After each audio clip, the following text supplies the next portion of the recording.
नमस्कार दोस्तों, आज हम बात करेंगे साइकोलॉजी सेटअप की। साइकोलॉजी सेटअप का मतलब ये है कि जब मार्केट बड़ा गैप अप या बड़ा गैप डाउन ओपन हो जाता है तो आपकी साइकोलॉजी यहाँ पे किस तरह से काम करती है, दूसरे लोग की साइकोलॉजी यहाँ पे किस तरह से काम करेगी, उस साइकोलॉजी सेटअप को आप किस तरह से अपने ट्रेडिंग सेटअप में यूज कर सकते हो, ये सारी बातें हम इस वीडियो में समझने वाले हैं, सीखने वाले हैं। तो वीडियो को ध्यानपूर्वक देखिएगा। देखिए, जो भी चीजें मैं बता रहा हूं ना, उसको कंटिन्यू आप प्रैक्टिस कीजिएगा।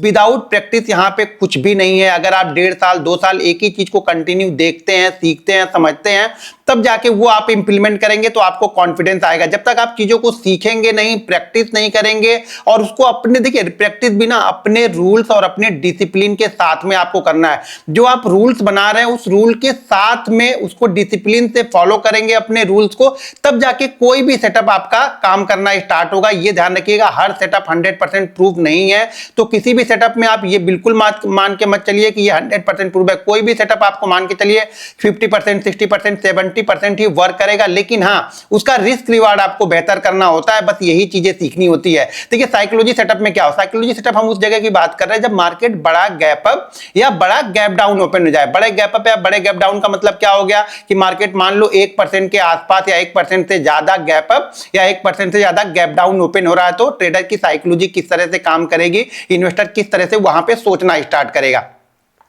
अब मान लीजिए कि मार्केट 200 पॉइंट ऊपर ओपन हो गया, मार्केट 200 पॉइंट ऊपर ओपन हो गया और कल बायर भी पोजीशन लेके गए हैं और सेलर भी पोजीशन लेके गए हैं। मान के चलिए कि लास्ट ट्रेडिंग सेशन में बायर भी अपनी पोजीशन बना के गए होंगे और सेलर भी अपनी पोजीशन बना के गए होंगे। अपने अपने एनालिसिस के हिसाब से दोनों लोग अपनी पोजीशन को बना के गए होंगे। तो यहां पे जो सेटअप गैप अप ओपन होगा उसके बाद वो सेटअप किस तरीके से काम करेगा, उनकी साइकोलॉजी यहां पे किस तरीके से काम करेगी, वो चीजों को हमें यहां पे समझना है।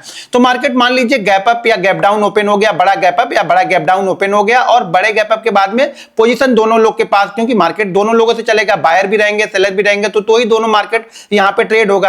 तो मार्केट में पोजीशन दोनों लोग की बनी है। अब 200 पॉइंट गैप अप ओपन होने के बाद अब ये मान लीजिए कि मार्केट गैप अप ओपन हो गया। एग्जांपल दे रहा हूं कि मार्केट मान लीजिए गैप अप ओपन हो गया। अब मार्केट गैप अप ओपन हो गया तो यहां पे जो सेलर है उसको यहां पे क्या होगा, लॉस होगा। तो सेलर यहां पे क्या करेगा, लेकिन चीजों को यहां पे यहीं पे समझने वाली चीजें हैं, यहीं पे जाके लोग ट्रैप हो जाते हैं। तो चीजों को यहां पे समझना है। देखिए, मैं बार बार बोलता हूं कि जब तक आप खुद से प्रैक्टिस नहीं करोगे ना, किसी के बताने से आपको चीजें समझ में नहीं आएंगी। जो चीजें बताई हैं उसको जाके प्रैक्टिस करो, चार्ट पे आप देखो और बैक टेस्ट करके मत देखो, आने वाले चार्ट पे आके देखना कि आने वाले चार्ट पे ये चीजें फॉलो हो रहा, मार्केट फॉलो करता है या नहीं फॉलो करता है। तो मान लीजिए कि बायर यहां पे अपनी पोजीशन को लेके गया है, तो यहां पे सेलर को क्या होगा, अगर market 200 point gap up open हो गया तो बायर को तो यहां पे फायदा होगा, लेकिन सेलर को यहां पे नुकसान होगा। अब दो चीजें समझिएगा कि मार्केट 1%, 1.5% गैप अप ओपन होने के बाद में क्या मार्केट उसी फ्लो में और मार्केट यहां पे 1% या आधा % का मूव कर सकता है या नहीं कर सकता। देखिए, कर भी सकता है, नहीं भी कर सकता है। इस चीजों को आइडेंटिफाई नहीं कर सकते। तो यहां पे क्या होगा, यहां पे एक चीज होगी, जो सेलर होगा, जो लॉस की पोजीशन पे बैठा हुआ है। देखो, जब सेलर आज रात में पोजीशन लेके गया होगा तो वो अपना स्टॉप लॉस 50 पॉइंट, 100 पॉइंट, 150, जो भी एक स्टॉप लॉस तो लेके गया होगा माइंड में कि इतना मार्केट ऊपर जाएगा तो मैं पोजीशन को निकाल दूंगा। लेकिन एक चीज हमेशा ध्यान में रखना कि जब गैप अप ओपन होता है ना, तो कोई भी होगा, या सेलर होगा या बायर होगा, या तो बायर की पोजीशन होगी तो भी वो तुरंत पोजीशन को नहीं कट करेगा और जो सेलर की पोजीशन होगी वो भी वो तुरंत पोजीशन को कट नहीं करेगा। तो वो क्या करेगा, पहले 5-10 मिनट देखेगा। अब देखिए, उसको नुकसान तो 200 पॉइंट का हो चुका है। भले वो स्टॉप लॉस वो 100 पॉइंट का लेने वाला था, लेकिन वो स्टॉप लॉस जो 100 पॉइंट का था वो रियल 100 पॉइंट का था, गैप अप या गैप डाउन के लिए नहीं। तो जो पैनिक ट्रेडर होंगे वो तो तुरंत वहीं पे पोजीशन कट करेंगे, लेकिन जो थोड़े से समझदार ट्रेडर होंगे वो ये सोचेंगे कि अभी 200 पॉइंट तो गया, मार्केट ने 200 पॉइंट उनको और दे दिया, तो वो क्या करेंगे, 50 पॉइंट, 60 पॉइंट या 70 पॉइंट या 100 पॉइंट का अपना जो स्टॉप लॉस होगा वो स्टॉप लॉस को ऊपर करेंगे और सोचेंगे कि मार्केट थोड़ा सा कूल हो। मार्केट कूल क्यों होगा कि मान लीजिए जो बायर पोजीशन लेके गया है नीचे में और उसको 200 पॉइंट मार्केट या 200 पॉइंट, 200 पॉइंट या 150 पॉइंट, 200 पॉइंट मार्केट अगर उसको ओपन मिलता है तो वो क्या करेगा, अपनी पोजीशन को बुक करेगा। तो मार्केट क्या होगा, थोड़ा सा वहां पे कूल होगा। जब वो कूल होगा तो जो सेलर का लॉस हो रहा था, मान लीजिए market 200 point gap up open हुआ तो सेलर का नुकसान तो 200 पॉइंट का हो रहा है स्टॉप लॉस के हिसाब से उसके।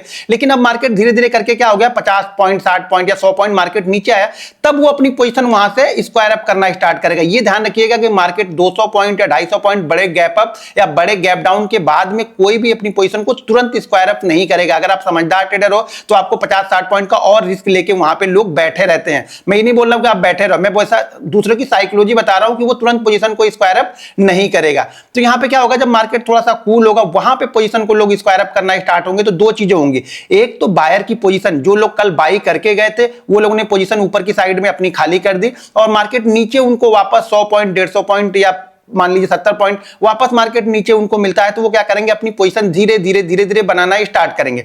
दूसरी चीजें, जो सेलर ट्रैप हो गए थे, मान लीजिए market 200 point gap up open हो गया था, वो सेलर ट्रैप हो गया था, लेकिन जहां उसका 200 पॉइंट का लॉस हो रहा था उसको अब ये क्या हो रहा है, 70 पॉइंट या 80 पॉइंट यहां पे मार्केट ने नीचे का डाउनफॉल दे दिया तो उसका लॉस जो हो गया वो थोड़ा कम हो गया। तो वो अपनी पोजीशन को क्या करेगा, वो भी अपनी पोजीशन को स्क्वायर अप करेगा, यानी अपने जो शॉर्ट है उस शॉर्ट को वो कवर करेगा। वहां से मार्केट क्या करेगा, देखो यहां पे दो सिचुएशन बन रही है, एक तो यहां पे शॉर्ट कवर हो रहा है, दूसरी चीज यहां पे क्या हो रही है कि जो नए बायर जिन लोगों ने पोजीशन कल लेके गए थे ऊपर की साइड में, उन्होंने प्रॉफिट बुक किया और नीचे मार्केट उनको मिला तो वो लोग दोबारा अपनी पोजीशन बनाना स्टार्ट करेंगे। तो यहां पे मार्केट क्या करता है, थोड़ा अच्छा मूव एक देगा। ध्यान दीजिए, एक बार मार्केट ऐसा करता तो जरूर है, ये आप देखेंगे चार्ट में। आज मैं बोलता हूं बार बार कि आगे के चार्ट में आप देखना तो मार्केट क्या करेगा, जैसे मान लीजिए 60 70 80 पॉइंट मार्केट को कूल वहां से मिला, अप साइड से डाउन साइड मिला, तो वहां पे नए बायर भी एंट्री हो गए और जिन लोगों को थोड़ा सा ज्यादा लॉस हो रहा उनका लॉस भी कम हो गया तो वो लोग भी यहां पे पोजीशन बनाना स्टार्ट करेंगे। एक तो स्क्वायर अप करेंगे, दूसरे वो नई पोजीशन बनाना स्टार्ट करेंगे। तो डबल चीजें हो गई। मान लीजिए किसी ने एक लॉट सेल किया है तो वो क्या करेगा, अपने एक लॉट यहां पे बाइंग करेगा और एक नया लॉट बाइंग करेगा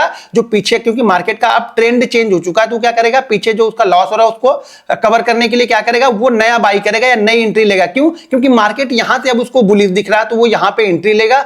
दूसरी चीज क्या होगा, जो बायर ऊपर की साइड में सेल कर चुका है वो खाली हो चुका है। मान लीजिए किसी को 200 पॉइंट मिल गया ऊपर की साइड में, मार्केट वापस 100 पॉइंट कूल हो गया, वापस अपनी पोजीशन बनाएगा, वो 50 पॉइंट का स्टॉप लॉस लेगा तो भी उसका क्या होगा, मार्केट अगर उसका स्टॉप लॉस भी करता है तो उसको 150 पॉइंट का प्रॉफिट ऑलरेडी हो रहा है तो वो भी अपनी पोजीशन यहां पे बनाने की कोशिश करता है। तो साइकोलॉजी क्या है यहां पे है, साइकोलॉजी ये है कि जब मार्केट बड़ा गैप अप या बड़ा गैप डाउन हो तो आप तुरंत कुछ भी मत करो। अगर आपके पास, देखो आपको बाइंग भी करना है, मान लीजिए मार्केट बड़ा गैप अप ओपन हो गया तो आपको बाई करना है कब, जब मार्केट कूल हो, क्योंकि वहां पे जिन लोगों ने रात में पोजीशन लेके गए थे वो कब प्रॉफिट बुक करना स्टार्ट करेंगे, आप वहां पे ऊपर की पॉइंट पे आप ट्रैप हो जाओगे। तो मार्केट को हमेशा कूल होने दो, उसके बाद आप यहां पे नई एंट्री ले सकते हो। अगर मार्केट बड़ा गैप डाउन ओपन हो गया तो यहां पे जाने को आप तुरंत सेल मत करो, मार्केट को पहले ऊपर एक बार जाने दो, क्योंकि जो लोग सेल की पोजीशन रात में लेके गए थे, मार्केट नीचे ओपन हो गया तो उनको प्रॉफिट हो रहा तो वो अपना प्रॉफिट बुक करेंगे तो मार्केट थोड़ा सा ऊपर जाएगा, फिर उनकी पोजीशन खाली होगी और जो बायर जो मान लीजिए ट्रैप हो चुके थे, नीचे की साइड में मार्केट खुला था तो वो लोग क्या करेंगे, वो भी लोग अपनी सेल की पोजीशन बनाएंगे तो वहां से मार्केट तेजी से नीचे की साइड में आपको आते हुए दिखता है। तो ये चीज हमेशा ध्यान में रखना, बड़े गैप अप और बड़े गैप डाउन में आपको शांति से पहले बैठना होता है। पहले 5 मिनट 10 मिनट कहीं पे आपको देखना पड़ेगा कि मार्केट एक टॉप बना है, अगर गैप अप ओपन हुआ है तो मार्केट एक टॉप बना है, टॉप बना के मार्केट किसी सपोर्ट लेवल के आसपास नीचे जाए, वहां पे लोग एंट्री लेते हैं और वहीं पे पोजीशन स्क्वायर अप होनी स्टार्ट होती है। उसी तरीके से मार्केट अगर गैप डाउन ओपन हो गया तो मार्केट ऊपर की साइड में एक जाएगा, क्योंकि प्रॉफिट बुकिंग होगी तो मार्केट ऊपर की साइड में जाएगा और जहां पे रेजिस्टेंस होगा उस रेजिस्टेंस के पास जाने के बाद लोग वहां पे फिर से दोबारा सेल करना स्टार्ट करेंगे। तो इस चीजों को हमेशा ध्यान में रखिएगा कि बड़े गैप अप और बड़े गैप डाउन के बाद में तुरंत ही उसी साइड की पोजीशन बनाना रिस्की होगा। साथ में आप देखेंगे 10 में से 7 से 8 बार मार्केट इसी तरह की सिचुएशन को रिपीट करेगा, फिर मार्केट उसको कंटिन्यू करता है। तो इन तरह की सिचुएशन को देखिए, समझिए, सीखिए। अब ये मत कहिएगा कि यार किसी दिन मार्केट ऊपर तो ओपन हुआ 200 लेकिन मार्केट और चला गया 100 पॉइंट ऊपर। देखिए ये किसी दिन की बात नहीं कर रहा हूं मैं, मोस्ट ऑफ द टाइम बात कर रहा हूं कि 10 में से मार्केट ऐसा 7 बार 6 बार 7 बार 8 बार मार्केट ऐसा करेगा ही करेगा, 2 बार वो नहीं भी करेगा, 2 बार वो नहीं करेगा। तो देखिए 2 बार के चक्कर में आप 8 चीजों को छोड़ोगे तो ये सही नहीं है। तो ये हमेशा ध्यान में रखिएगा, चीजों को समझिए, सीखिए। और एक चीज ध्यान रखिएगा, मेरे नाम पे कहीं पर भी कोई भी सर्विस, कोई भी ग्रुप, कोई भी व्हाट्सएप ग्रुप, कोई भी प्रीमियम ग्रुप, कोई भी कोर्स है तो वो सारे फेक लोग हैं, इनसे आप बच के रहिएगा। मेरा कोई भी पेड कोर्स, पेड ग्रुप, कोई भी मेरा प्रीमियम ग्रुप ऐसा कुछ भी नहीं है। जो भी चीजें हैं मैं यूट्यूब के माध्यम से आप लोग को फ्री में बताऊंगा। और अगर आपने अभी तक हमारे चैनल को फॉलो नहीं किया है तो प्लीज उसे फॉलो कीजिएगा और हमारे इंस्टाग्राम को भी सपोर्ट कीजिएगा। मिलते हैं नेक्स्ट वीडियो में। जय हिंद।